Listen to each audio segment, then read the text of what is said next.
je vous retrouve aujourd'hui pour une nouvelle vidéo que je devais vous faire depuis très longtemps.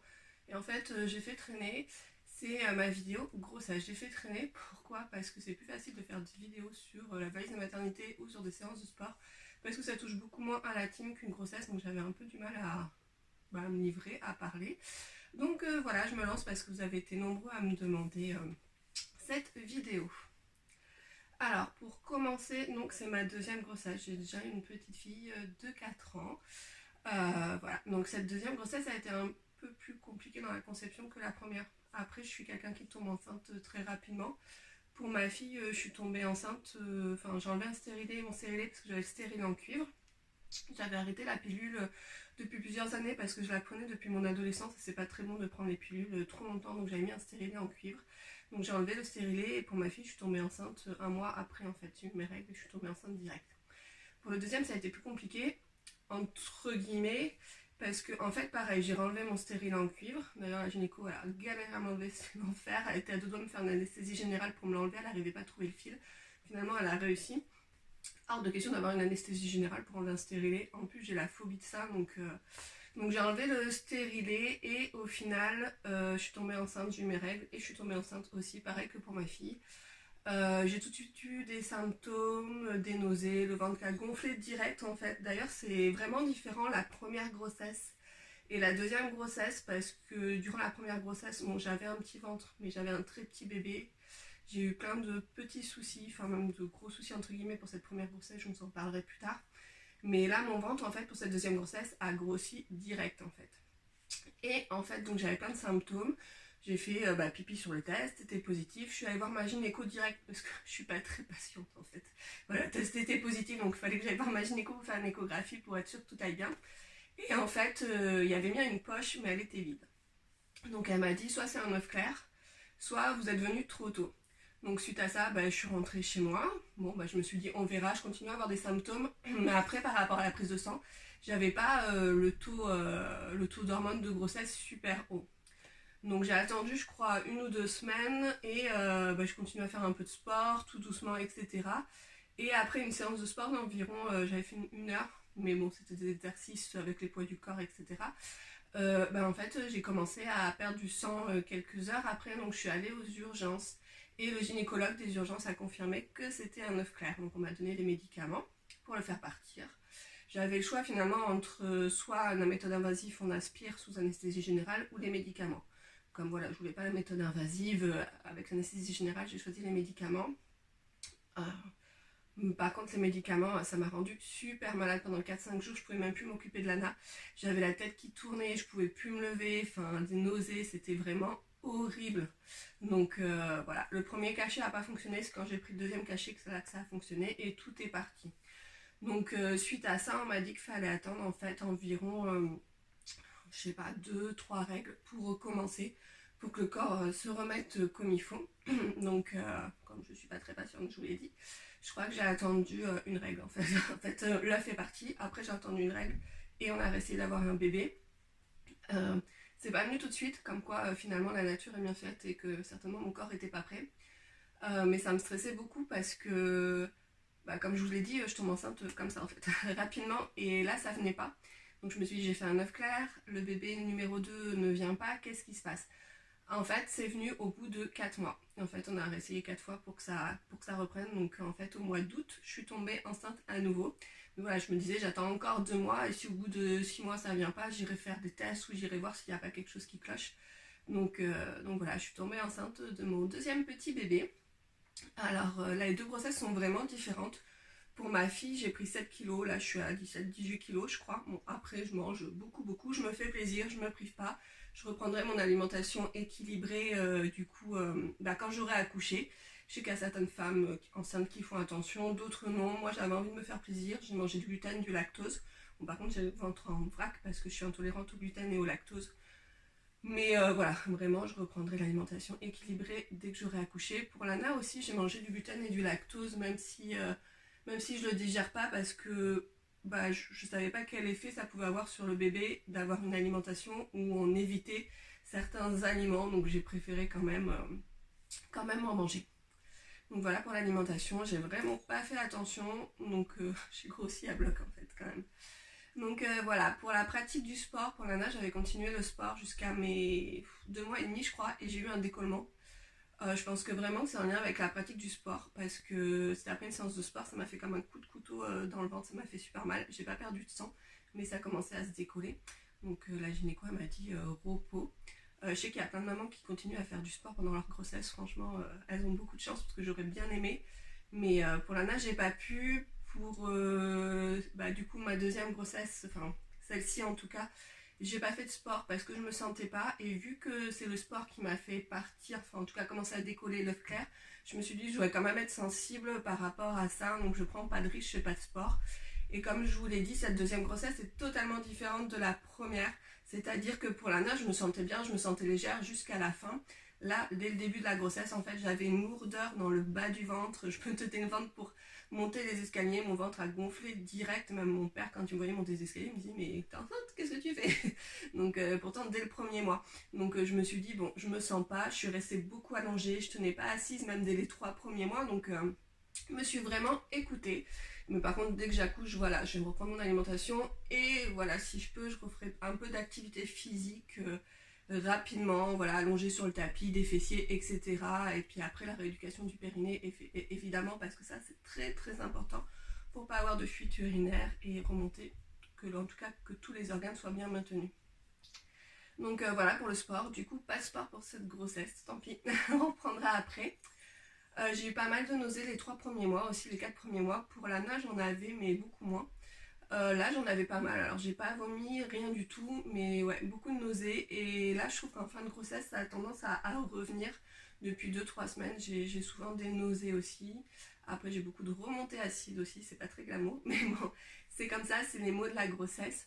Voilà, donc je suis restée pas mal allongée, j'ai fait attention à moi. Donc voilà, au niveau moral, parce que je sais qu'il y a plein de pics d'hormones, etc., bah, évidemment, je suis plus sensible, je pleure pour un rien. Voilà, j'entends une chanson, je pleure, je regarde un film, je pleure. J'ai eu plein d'envies. Au niveau de mes envies, c'était des envies un peu bizarres, en fait, j'avais envie de salade et de chèvre, voilà, et de cornichons, et de fraises. Enfin, le truc un peu basique, femme enceinte, cornichons, fraises, mais ouais, de salade et de chèvre. J'ai beaucoup mangé de fromage de chèvre et de salade au début de ma grossesse. Mon chéri me rapportait plein de salades. J'avais le frigo rempli de salades, je crois.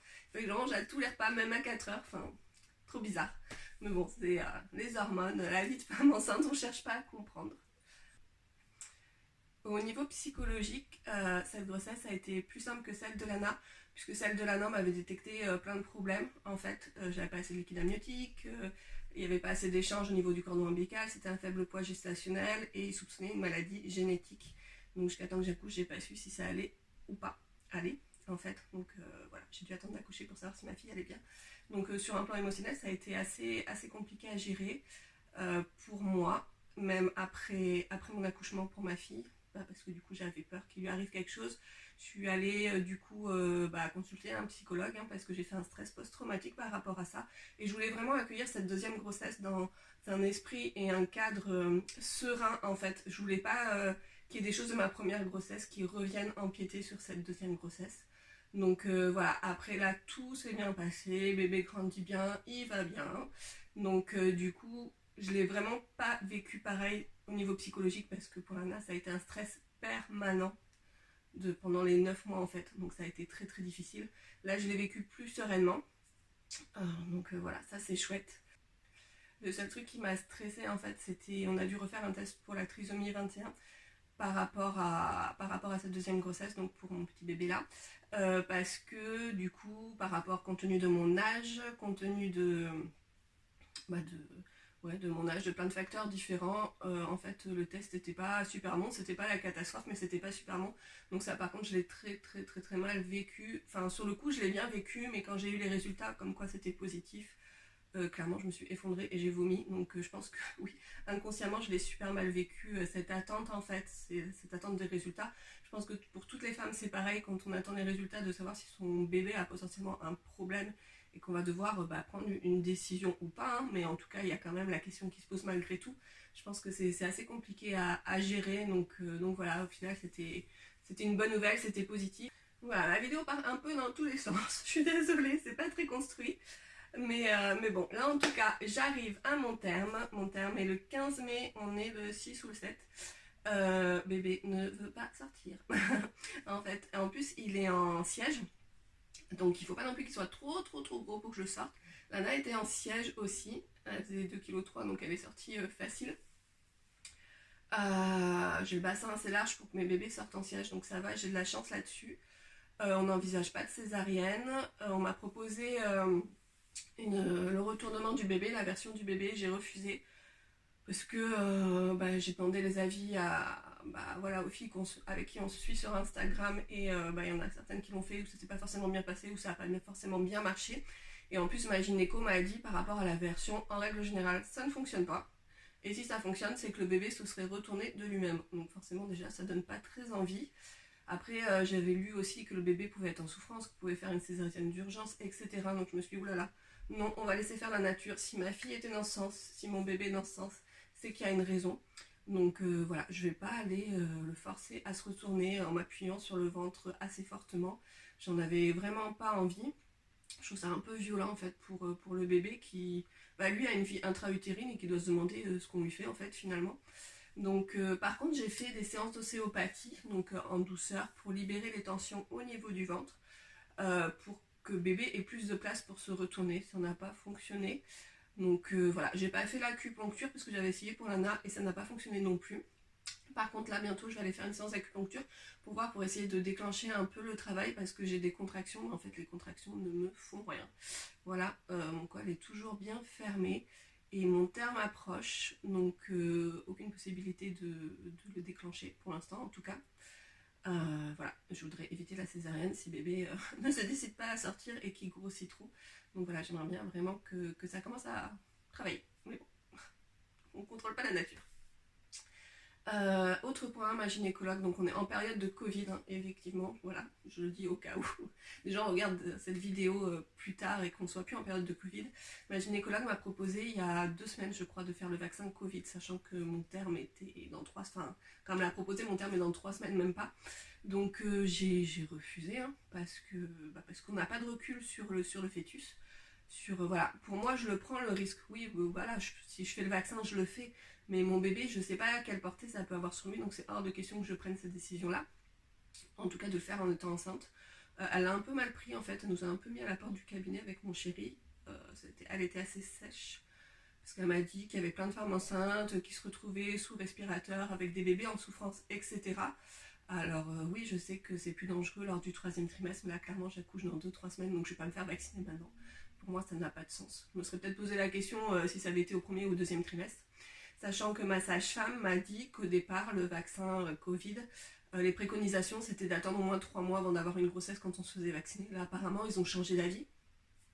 Bon, en tout cas, j'ai regardé sur le CRAT. En fait, c'est sur Internet. C'est un peu comme le Vidal, ce qui répertorie, en fait, si vous voulez, tous les symptômes par rapport aux médicaments pour les femmes enceintes. Et en fait, sur ce site, c'était marqué que justement, quand on vaccinait les femmes enceintes, il fallait leur faire remonter les symptômes ou ce qu'on avait remarqué. Donc ça prouve bien qu'on n'a pas de recul et clairement, je ne suis pas un rat de laboratoire et mon bébé non plus. Donc voilà, j'ai choisi de ne pas le faire. Ça, c'est mon positionnement. Je sais qu'il y a des femmes qui le font parce que ça les rassure, parce que leur positionnement, c'est de se penser qu'il n'arrive à rien à leur bébé et à elles. Voilà, en tout cas, moi, c'est ma façon de penser.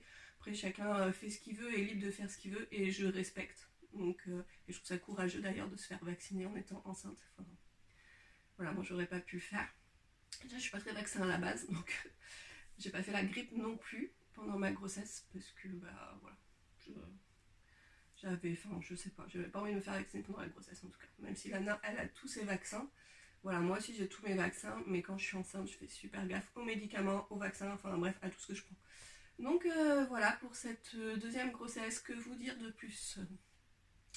Je ne sais pas, je pense que j'ai fait le tour. Voilà, je suis contente de l'avoir fait avant d'accoucher cette vidéo, je me suis dit je vais jamais la faire. J'espère que je n'ai pas parlé trop vite parce que j'ai un débit de parole assez fort. Et voilà, si vous avez des questions, n'hésitez pas, vous pouvez me retrouver sur Instagram au même pseudo que sur mon YouTube pour me poser des questions ou sur YouTube vous pouvez aussi le faire, je répondrai avec plaisir. C'est toujours sympa d'échanger avec d'autres mamans. Je vous fais des bisous et je vous dis à bientôt.